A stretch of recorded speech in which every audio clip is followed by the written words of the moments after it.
Moving right along. Drink some of my coffee. We're going to keep on going. Food shortages magnified by a string of food processing facilities.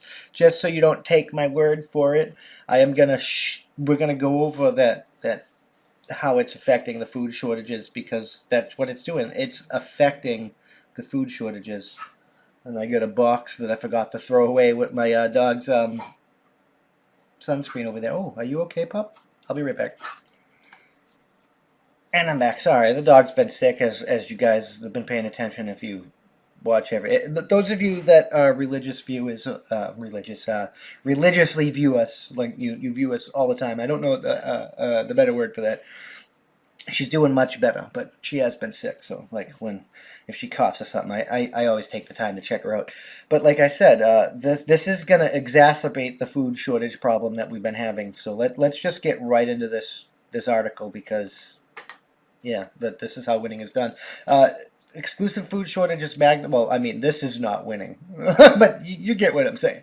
Exclusive food shortages magnified by string of destroyed food processing facilities. Last Thursday, firefighters contended with a massive blaze at California's Taylor Farms plant, which we went over in the last segment. The same day, an airplane crashed into Idaho's Gem State Processing Facility, which we already went over. Food shortages have been exacerbated by a string of fires, plane crashes, and explosions at nearly 24 food processing facilities across Canada and the U.S. The most recent happening on Thursday in Georgia, when a small plane crashed shortly after takeoff into a General Mills plant just east of Atlanta. 2 occupants of the plane were killed in the crash, as reported by the New York Post. So 24, almost 24 of the North American food processing facilities have been destroyed, damaged, attacked, um, however you want to like show it there, because I don't know if it's intentional or not, but I'm not going to rule it out. A massive fire on Monday night destroyed parts of the Azure Standard headquarters in Oregon, a company that self-describes as the U.S. largest independent food distributor. The the company said basically any liquid product such as honey and vinegar will be out of stock due to the fire, as reported by Vision Times. So the largest supplier of honey, oil, and vinegar has burnt down. It's burnt down. Shit's just fucking ridiculous, man. I don't know how we move forward from here unless you start fucking saving food, and you might want to fucking stock up on food, emergency food. I hate to be Tim Pool, but you might want to stock up on some emergency food. Jesus. The company also said it lost fruit packaging and carrot product facilities from the blaze, but we've already covered that. Last Thursday, firefighters contended with a massive blaze at Taylor Farms, which we've already covered. It's a salad plant. I didn't know it was a salad, but it's good that we got a little bit more information on that. Key agriculture region, 177 kilometers south of San Francisco. The same day, an airplane crashed in Idaho's Jane processing facility. A plant said to access 800 acres worth of potatoes each year. Wow. It's gonna get fucked. Shit's about to get real, guys. Shit's about to get real fucking real. On April 13th, firefighters from several departments in Maine helped battle a massive fire that destroyed each Conway beef and pork butcher shop and meat market in central Conway, New Hampshire. Investigators did not indicate what caused the fire, reported ABC affiliate WMTV in Portland, Maine. I'm going to pause this real quick. This is so important. I got to send this to my group of people so they know. I'll be right back. Just got to let your people know. Let your people know so you don't forget. Let your people know. It's time to start fucking stocking up on food. If you live in the Northeast, because of this one, Beef and Butcher Shop, the meat market in Central Conway, New Hampshire, you might need to fucking start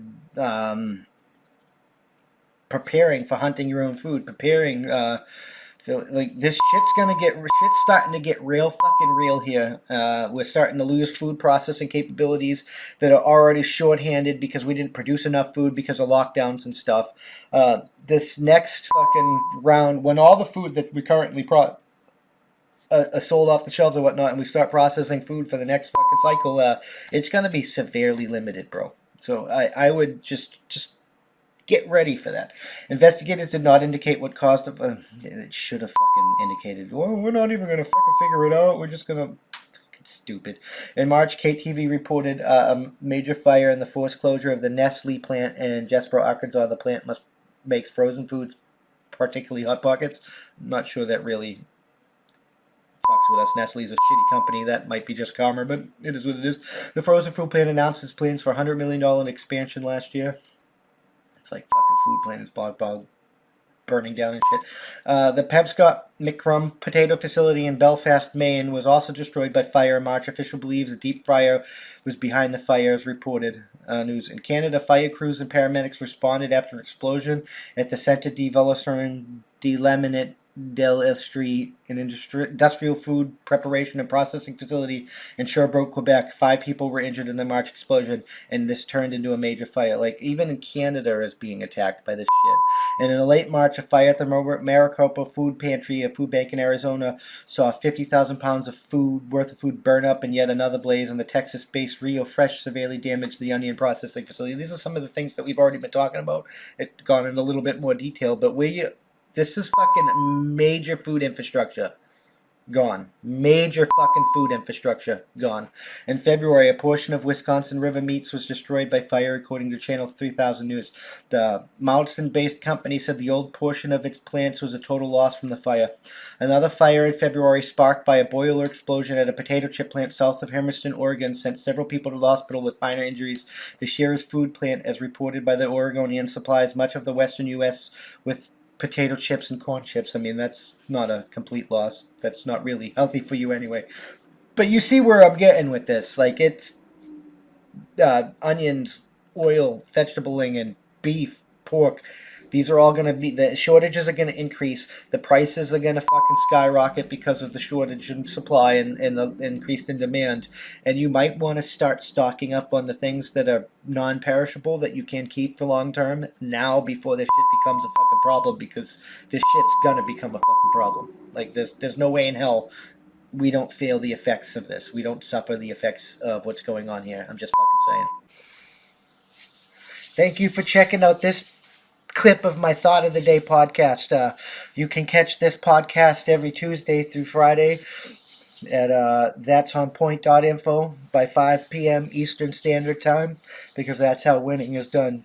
New clips go out daily, and we can't do this without you, so we appreciate your support. With that being said, consider joining for $5 a month, and you get early access to the uncensored version of this, early access to our weekly That's On Point podcast, and access to exclusive content only for members.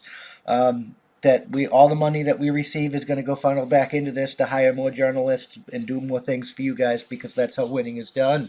It really is.